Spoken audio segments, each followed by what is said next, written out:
Okay, for 62, they want us to solve these systems. So let's do A first. So we have 6x minus 2y equals 10. And we have 3x minus y equals 2. And I'm going to multiply the bottom one by 2 or by negative 2, right? Negative 2. Because it's going to cancel, right? So the top equation stays the same. And the bottom by negative 2, I get negative 6x. I could have multiplied by 2. Okay. Plus 2y, right, equals negative 4. And now we add, right, and we get 0 plus 0. So we get 0 equals 6. And you say, when does 0 equal 6? Never, right? So no solution.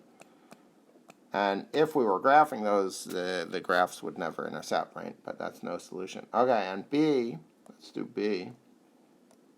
X minus 3y equals 1, and y equals 16 minus 2x. So let's use substitution. We'll take this, and we'll put it in there for y. So the top becomes x minus 3 times 16 minus 2x equals 1. So x minus 48 plus 6x, right, we're distributing, equals 1.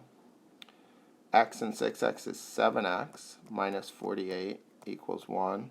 Add 48 to both sides. 7x equals 49, so x equals 7. Then we substitute in for y. Y equals 16 minus 2 times 7.